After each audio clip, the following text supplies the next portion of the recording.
шәрбәттей тәтті қарындастар, жаңғырттай қатты інілер. Баршаларыңызға армысыздар, бармысыздар қадірлі ағайын достар. Шапалақ қаттырақ ағайын, қане!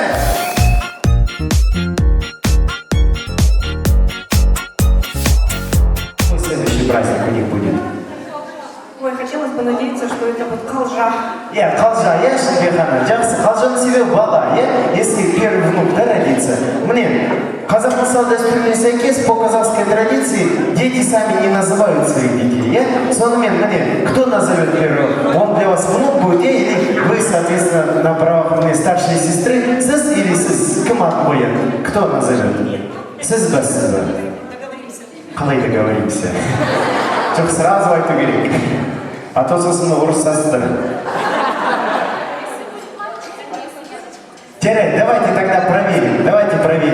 Қазір бәрі оп-оңай, все очень просто. Тәте, сіз қазір міне үш айтқан кезде, когда 3 скажу, сіздер жас жұбайларға жүгіресіздер, оларды сүйесіздер, қайтадан ораласыздар. Кто первый прибегает, тот первый внука называет. Терема? Но сізге внук, сізге міне племянник болады. Сонымен, итак, сіз Дәуренға дейін, сіз Қалимаға дейін жүгіресіздер, сүйесіздер оны, сосын қайтадан ораласыздар. Итак, остальным пойдешь аплодисментами. Итак, сонымен үш айтқан кезде. Ал енді кеттік. 1, 2, 2 жарым. Тәте, жоға, 3 болды. Сонымен дағы да 1, 2, 3 кеттік, поехали. Шамалы қайырғаныздар.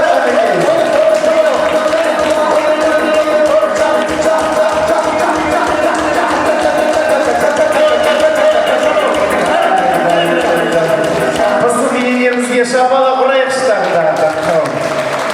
Тәте, это мы свой опыт передали, да, чтобы не упасть, наверное, я просто звать, жақсы түсінікті. Міне, рахмет тәтесіге, рахмет Эльмира, рахмет Бірақта.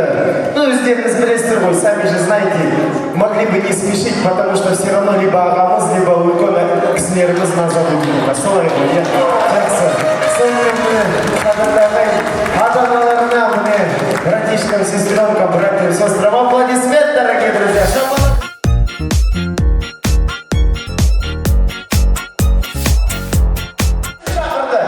Мен сіздерге осылай жауап берейін, ағайын достар. Шынды айтқанда, мен анам Украин, әкем Мордвин, мен өзім қазақпын деп мақтанам, біразға Алаш деген атталамын. Өзім қазақ, жермеге қазақтан сақтанамын. Алтай, Ертіс, Сырдария, Еділ, Жайық, Арасан қоныс қылдым, бірге жайып. Елім, жерім қорғайтын, ерім болып, ер жетім, ел далада, ұлқа тойып, ер түрік ұрпағымның даңқы кеткен, бір кезде Европаны тітіркеткен, кіргені есік шыққаны тесік болып, күн бағыз, күн шығысқа әмірі жеткен дегендей қазақ қауым бір-біріне шапалап ұрайық шыққан.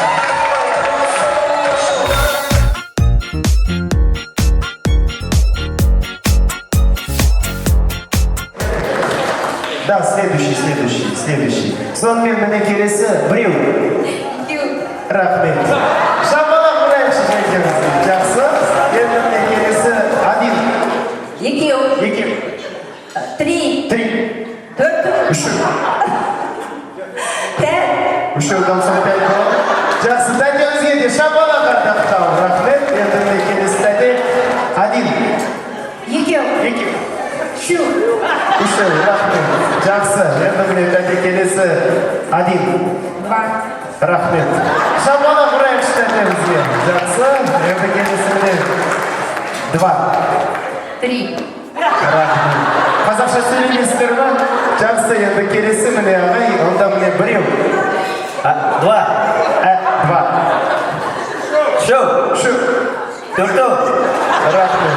Шапалақ тағы да ағамызға, енді тәте, на вас вся надежда. Сонымен қарсы алыңыздар. 1. 2. 3. 4. 5. 6. 7.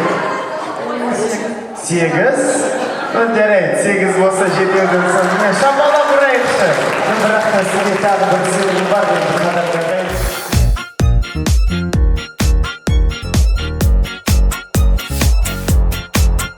Итак, как настоящие парни говорят тост.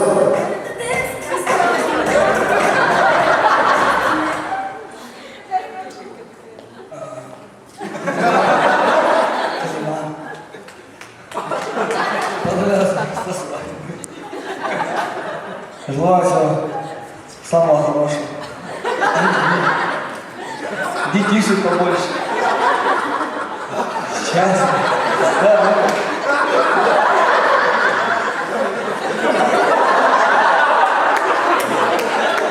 И дом его поставить. Свой. Ну, чего-нибудь еще.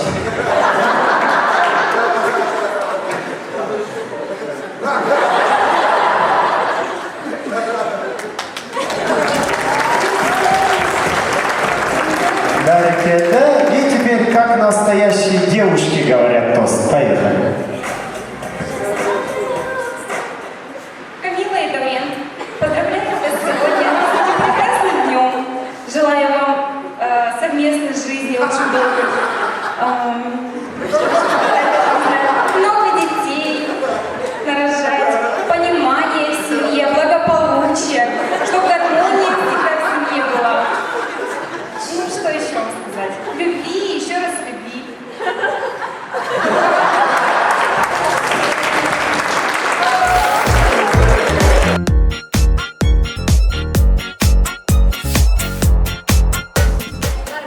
Қаттырақ бірге айтыңыздаршы, қандай? Ай, бәрекелді, сонымен қадірлі ағайын, қарсы алыңыздар. Ең дәмді, ең тәтті, ең маңызды, ең қасиетті тағамның түрі. Вносят мясо, вносят қазы, под күйі құрманғазы. Шабалақпен қарсы алыңыздар ағайын, қадекей. Шабалық аямаңыздар, қаттырақ, шабалық ұрайықшы. Қане? Шабалық ұрайықшы, қаттырақ ағайын. Еш бармадан кетіп, қалыңыздар, қарсы алыңыздар.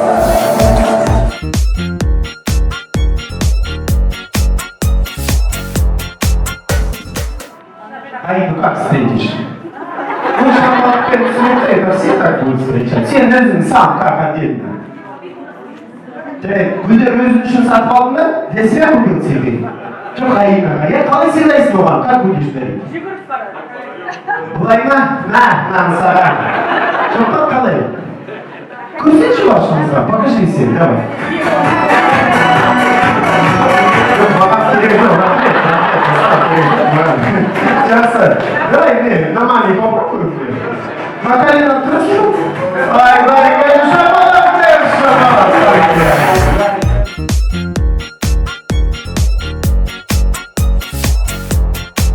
Итак, жениха зовут? Жақсы, невесту зовут? Ай, бәрекелді, сонымен міне баршаларыңызды Аслан мен Аинам үйлену тойына қош келіпсіздер ағайын. Шабалақ қаттырақ ағайын, қане. Ал енді міне қадірлі ағайын достар, өздеріңіз білесіздер ғой, басқа тойларда, орыстардың тойларында басында здрасте деп айтады. Қазақ тойларында ешқашан здрасте деп айтпайды, бізде ассалаумағалейкум деп айтып тұр. Сонымен баршаларыңызға ассалаумағалейкум қазақ даласының ұрпақтары, алтын күн аспанның астындағы алтындай даласының қасқырлары, атасы алаш керегесі ағаш болғай, алтын үстай күміс бастай қыз тәрбиелеп, қазан отаны яраттан түсірген құрметті қол жайып қараулы аталар, құрбан ай қадірлі апалар, топырақтай асыл ағалар, жапырақтай жасыл жеңгелер, шәрбаттай тәтті қарындастар, жаңғақтай қатты інілер.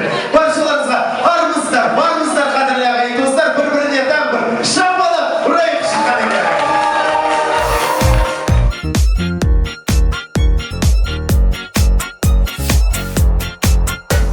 Онда давайте так сделаем.